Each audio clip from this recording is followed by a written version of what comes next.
Sunt Tania și bine ați venit sau ați revenit pe canalul meu de YouTube. În videoul anterior vă prezentam 10 lucruri pe care ar trebui să le știți înainte de a aduce un animal în viața voastră, respectiv un cățel. În cazul în care nu l-ați văzut, am să vi-l linkuiesc în descriere.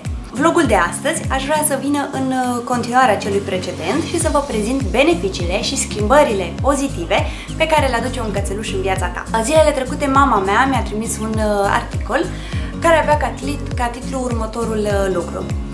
Un câine are urechile unui psiholog și inima unui doctor. Dragostea pe care ți-o oferă este cel mai bun medicament. Mi-a plăcut foarte mult și am vrut să-l ceruiesc cu voi. Și este foarte adevărat, de altfel. Așadar, să dăm drumul la treabă.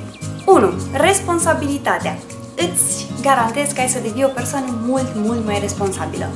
Dacă atunci când venea vorba de tine puteai să ratezi un mic dejun, un control medical, treceai cu vederea o stare de rău în sensul în care luai o pastilă, dar nu te duceai neapărat la doctor să vezi exact de ce te doare capul în ziua respectivă, când vine vorba de cățel, nu stau așa lucrurile. Ai să-i respecti toate orele de plimbare, ai să-l duci la fiecare control medical la care trebuie să ajungă și nu mai vorbesc despre situația în care se va simți rău, ai să dai fuga imediat cu el la doctor. 2. Rutină sănătoasă. Summer mi-a schimbat complet programul, în sensul că eram matinală și înainte pentru că nu aveam de ales din cauza jobului, dar acum sunt și mai matinală, ba mai mult decât asta sunt ok cu acest lucru. În sensul că acum mă trezesc undeva la 5 și jumătate, 6, ca să am timp să o plimb pe ea și să-i dau de mâncare înainte de a pleca la birou. Dar trecând peste trezitul de dimineață, de luni până vineri, mă trezesc și în weekend. Norocul meu este că mă trezesc undeva la ora 8-9 dimineața. Fie mă trezește ea, fie mă trezesc natural.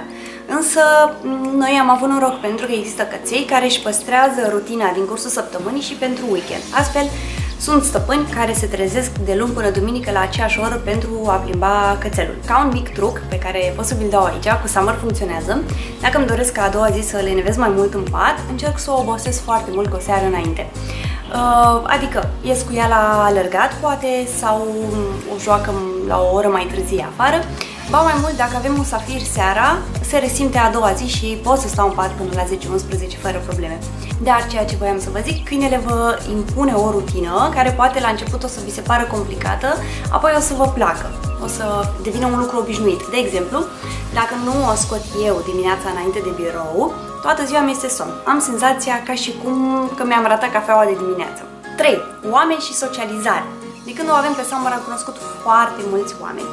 În primul rând, pentru fiecare rasă, cred că pentru fiecare, există grupuri pe rețelele de socializare, respectiv Facebook. La Summer există un grup Golden Retriever România, unde am cunoscut foarte mulți oameni faini. Cu o parte din ei ne-am împrietenit, ocazional ne întâlnim cu cât mai mulți câini pentru a se juca și pentru a socializa și noi de asemenea. De altfel, este inevitabil atunci când ești la plimbări, fie în parc, fie în jurul casei, să nu te întâlnești cu alți stăpâni de căței și să schimbați anumite păreri sau idei. Cu siguranță un cățel te face mult mai sociabil. 4. Mai mult timp în natură. Trebuie să recunosc că înainte să o am pe Summer, nu mă dădeam în vânt foarte mult în a petrece timp în natură. Nu mă refer la un mers la munte sau un mers la mare, dar nu mă găseai în București să-mi doresc foarte mult să merg în parcuri sau în pădurile de lângă București. Nu. Acum, de când o am, încerc să fac doar lucruri de genul ăsta și să-mi și placă. Caut tot felul de locuri pe lângă București unde să o pot lăsa liberă să alerge, să se bucure de natură, să ne bucurăm împreună de o zi senină afară. Sau și mai bine să găsim un loc care are și un lac, ceva, ca să o pot lăsa să înoate. Noi la capitolul ăsta avem un pic de lucrat, cu toate că este un retriever, este frică de apă și încerc foarte mult să găsesc locuri cu apă ca să o fac să prindă curaj până la urmă și să înoate. Sunt convinsă că o să-i placă la nebunie. 5. Dragoste necondiționată. Se știe că un cățel este singura ființă care își iubește mai mult stăpânul decât pe el însuși. N-aș vrea să fiți într-o situație dificilă, dar sunt convinsă că animăluțul vostru de acasă și-ar da viața ca să vă scoată dintr-o situație limită. 6. Un stil de viață mai activ. Este bine cunoscut faptul că atunci când ai un cățel trebuie să ieși din casă măcar de 2 ori pe zi. Fie că vrei, fie că nu. Te va face mai activ în sensul în care poate în seara asta n-ai fi și la o plimbare, fi venit de la birou, te-ai fi așezat pe canapea, să zic, la seriale, dar acum nu ai de ales. Va trebui să-i pui lesa și să ieși cu el să vă plimbați. Pe lângă asta, cățelul are nevoie de mai mult de o plimbare pentru nevoi, are nevoie de ore de alergat, de consumat energia, de jucat, poate drumeții pe munte, poate plimbări cu bicicleta, poate notat împreună, aveți o grămadă de activități pe care o să le faceți împreună și inevitabil veți deveni mai activi. 7. Copiii. Se cunosc o serie de beneficii pe care le au copiii atunci când cresc alături de un animăluț. Se spune că un copil care învață să aibă grijă de animăluțul său, cu blândețe și cu dragoste, va adopta același comportament și cu cei din jurul lui. Pe de altă parte, le dezvoltă foarte mult latura de empatie. 8. Alimentația dezordonată a ta. Asta știu că sună oarecum amuzant. Pe mine Summer m-a disciplinat. Dacă între mese aveam obiceiul să ronțăi diverse lucruri, de exemplu să stau la un serial și să ronțăi ceva, să mănânc o ciocolată sau floricele, de când am pe Summer am renunțat la aceste lucruri. De ce? Pentru că Summer este un cățel foarte pofticios. Bineînțeles, aici depinde de căței. Dacă ai norocul să ai un cățel ca al meu, care este foarte pofticios și care orice pungă ai deschis e imediat lângă tine, dacă scot pepenele din frigider, fie că este în cel mai adânc somn, în cea mai îndepărtată cameră, în secunda numărul 2, e la picioarele mele. Așa că prefer să nu mai mănânc între mese, pentru că mi-e milă de ea. N-aș vrea să-i dau din alimentația mea și câteodată nu-mi iese, așa că prefer să nu o mai fac. 9. Iubire, afecțiune și bucurie. Există o vorbă care este adevărată, că un cățel îți întoarce dragostea de 10 ori înapoi. Este dovedit faptul că un cățel îți dă o stare de bine emoțională și este un bun companion, mai ales pentru persoanele care sunt singure.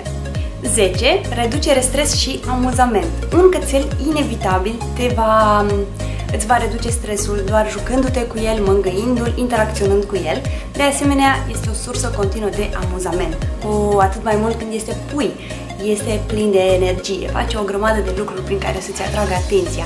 Este haios și frumos de urmărit doar când doarme sau când mănâncă, când îți aduce o jucărie. Nu ai cum să nu zâmbești și să nu fii încărcat de o energie pozitivă atunci când te afli în prezența unui cățel. Ca o încheiere între cele două vloguri, aș vrea să menționez faptul că este absolut superb să ai un cățel alături de tine, însă este o decizie pe care trebuie să o cântărești foarte bine pe ambele părți, deoarece este o ființă care are nevoi, nu-i trebuie doar apă și mâncare, are diferite nevoi și are nevoie de tine în primul rând. Este precum un copil, n-aș vrea neapărat să-l compar, să fac o comparație cățel-copil, însă este dependent de tine 100%. Iar poate cu copilul, odată ce crește, poți să îl înveți să facă anumite lucruri singur, cu cățelul nu poți. Atât cât trăiește 10, 15, 20 de ani, Doamne ajută, el depinde de tine 100%. Și nu aș vrea să pierd un detaliu foarte important pe care l-am ratat în filmulețul anterior și foarte important, sau poate chiar cel mai important, bătrânețea cățeilor. Este un moment foarte dificil și delicat pentru ambele părți, atât pentru tine cât și pentru el. Însă ai datoria și obligația de a-i fi alături până în ultimul moment pentru tot ce ți-a oferit de-a lungul vieții lui. Ok, sper că ați găsit util acest material, la fel ca și pe cel precedent. În cazul în care v-a plăcut și vreți să vedeți și celelalte filmulețe, vă invit să vă abonați la canalul meu. De asemenea, aștept cu mare drag părerile și impresiile voastre. Vă pup și până data viitoare, stay safe!